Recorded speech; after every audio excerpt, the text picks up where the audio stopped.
Hello dosto, welcome to my YouTube channel Back to Previous. In today's video, I am going to share with you my 8 months experience in clerical cadre in UCO Bank. So guys, without wasting your time, let's start the video. 25 अगस्त 2021 को मेरा as a clerical cadre में UCO bank में joining हुआ था. So मेरा joining हुआ था Bahula branch UCO bank which comes under Durgapur zone west Bengal. So हम जब ब्रांच में ज्वाइन किए थे that was actually scale 3 branch. वहाँ पे ऑलरेडी 5 स्टाफ्स थे, 3 ऑफिसर्स थे और 2 क्लरिकल कैडर में स्टाफ थे और हम 6 स्टाफ होके गए थे. एक्चुअली जो क्लरिकल कैडर में 2 स्टाफ थे उनमें से एक मैडम थी, उनका कलकत्ता में ट्रांसफ़र होने वाला था, इसीलिए हमको वहाँ पे पोस्टिंग मिला था. सो हम जब ज्वाइन किए तो पहला दिन मेरा वही आईडी जो हम लोगों का एम्प्लॉय आईडी है वो बनाने में ही चला गया. 1-2 दिन ऐसे ही बनाते चलेगा. फिर डॉक्यूमेंट वेरिफिकेशन ब्रांच में एक होता है, क्योंकि आपका सर्विस होल्डर ब्रांच में क्रिएट होता है. जब आप क्लरिकल में as a UCO bank join करेंगे तो आपको तो डॉक्यूमेंट वेरिफिकेशन हो जाता है पहले, फिर आपको कोई ट्रेनिंग नहीं मिलता, एकदम सीधा ब्रांच में ज्वाइनिंग मिलता है. तो आपका जो सर्विस होल्डर एक क्रिएट होता है वो ब्रांच के लिए वहाँ पे क्रिएट होगा. तो आपको का वो कुछ फॉर्मेलिटीज़ चलेगा. तो पहला दिन वो आपका फॉर्मेलिटीज़ चलेगा, आपका डीवी, आपका वो डॉक्यूमेंट्स चेक करेंगे मैनेजर साहब, फिर मैनेजर साहब या फिर असिस्टेंट ब्रांच हेड कोई भी हो. फिर आपका एम्प्लॉय आईडी बनाया जाएगा, उसमें 2-3 दिन चलेगा. फिर आपका कस्टमर आईडी बनेगा, फिर आपका सेविंग्स अकाउंट खुलेगा. उसके बाद जब आपका एम्प्लॉय आईडी बन जाए फिर आपको एक काउंटर में बैठाया जाएगा. आप क्लरिकल में हो तो आपका 90% चांस है कि आपको कैश काउंटर में ही बैठाया जाए. सो बेसिकली मेरा भी कैश काउंटर में ही बैठाया गया था मुझे. तो क्या हुआ था, हम कैश काउंटर में हम बुधवार को ज्वाइन किए थे. उस समय बुध से शुक्रवार तक हम लोगों का फॉर्मेलिटीज़ चला. हम सोमवार से काउंटर में बैठे थे. तो हम लोगों का जो ब्रांच था उसमें 2 काउंटर चलता था, एक कैश रिसीट वाला काउंटर, एक कैश पेमेंट वाला काउंटर. तो उसमें हमको रिसीट वाला काउंटर में बैठाएगा, क्योंकि उसमें आपको टेंशन कम होता है. कैश में बैठना एक अपने आप में एक थोड़ा टेंशन का बात है. लाइक आप न्यू हैं, उसमें से इतना भीड़ होता है एक नया ब्रांच में. कोई भी ब्रांच मान लीजिए, उसमें आपको मार काट के 70 से 80 वाउचर तो होना ही है, कम से कम बोल रहे हैं. मतलब 70 से 80 कस्टमर आपके पास हर रोज़ आएगा और मैक्स टू मैक्स तो मतलब छोड़ ही दीजिए 170-80 हो सकता है.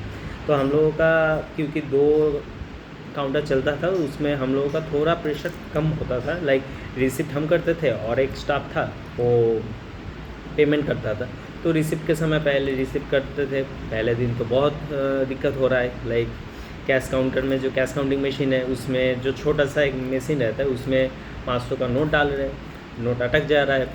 फिर पीछे में एक बड़ा मशीन रहता है जिसमें बंडल पैकेट गिना जाता है, जो 100-500 का 100 पीस नोट है कि नहीं, उसमें ठीक से नहीं ठुका पा रहे तो एंटर नहीं कर पा रहे तो नोट थोड़ा अटक रहा है. ऐसे होता ही है. और कस्टमर थोड़ा तो इरिटेट होगा ही, क्योंकि बोलेगा जैसे कोई नौसिखी को बैठाया गया है. मतलब बैंक में एक नौसिखा को अगर कैश काउंटर में बैठाया जाएगा तो कस्टमर लोगों का भी देरी है और आपको भी टेंशन हो रहा है कि कस्टमर इरिटेट हो रहा है. पर वैसे करते करते आपका 1 हफ्ते में आपको हैबिचुएटेड हो जाएगा पूरा चीज़. तो बेसिकली मेरा जो एक्सपीरियंस रहा था सो हम बता रहे. तो हमको रिसीट काउंटर में बैठाया जाता था. एक जो और एक स्टाफ था उसको हेड कैशियर का पावर मिला था, जो 50,000 तक पेमेंट कर सकता था, वो कैश पेमेंट करता था.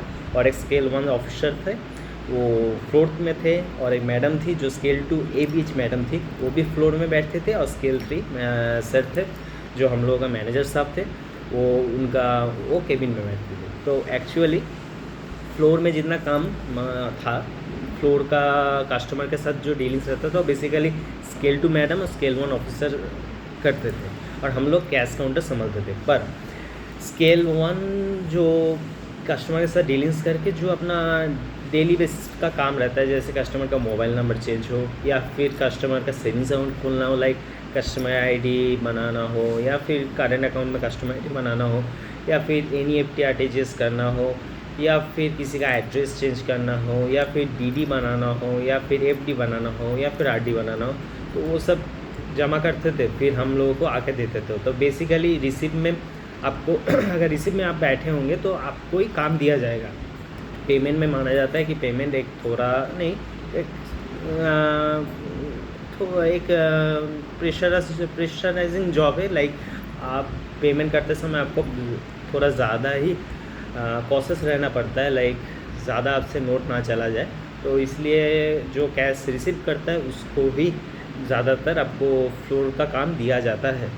तो हमको भी दिया जाता था, तो उसके समय कैश रिसीव करते थे। अगर 3 कस्टमर था, 3 कस्टमर का छोड़ दिए, फिर थोड़ा बैठे, उस समय एक कस्टमर आईडी बना दिए, या फिर कोई एनईएफटी बना दिए, आरटीजीएस बना दिए। तो उस समय उतना काम करते करते फ्रस्ट्रेशन तो लगता ही है।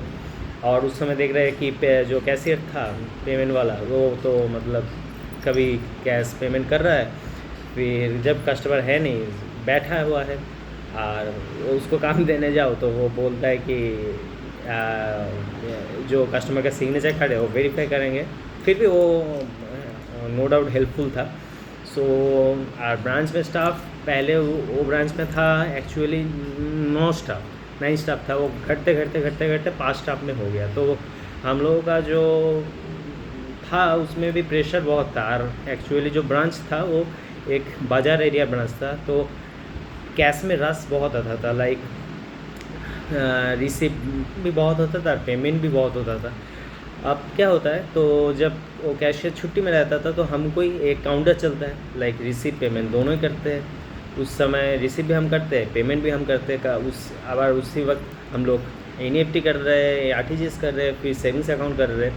तो बेसिकली आपका जो जॉब प्रोफाइल रहेगा वो आपको कैश काउंटर में बैठाया जाएगा। पहले दिन जब आप जाएंगे तो 2-3 दिन तक आपको डॉक्यूमेंट वेरिफिकेशन, एम्प्लॉय आईडी वो सब बनाने में जाएगा। फिर आपको कैश काउंटर दिया जाएगा। अगर आपका किस्मत अच्छा हो तो आपको ऐसा ब्रांच मिल सकता है कि 2 कैश काउंटर चलता है, तो उसमें आपको कैश रिसिप्ट काउंटर में बैठाया जाएगा। अगर थोड़ा ऐसा ब्रांच मिले कि जहाँ पे एक ही कैश काउंटर चलता है, तो उसमें तो आपको ही बैठना पड़ेगा।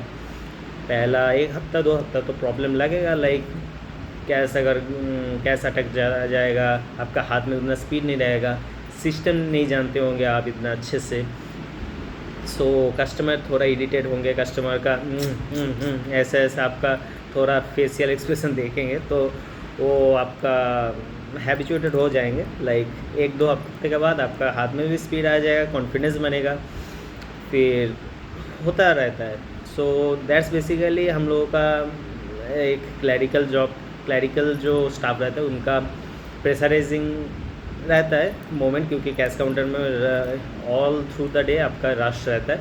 पर आपका तो जानते हैं 10 to 5 आपका जॉब रहता है। सो 5 बजे तक आपका काम निपटाइए, कैश मिलाइए, ऑफिसर को दिखाइए, साइन करवाइए कैश का रिसिप्ट में, कैश कॉपी में, फिर निकल जाइए। So that's all for today's video. If you like the video please do hit the like button, subscribe my channel and share it with your friends. Thank you very much guys for watching my video.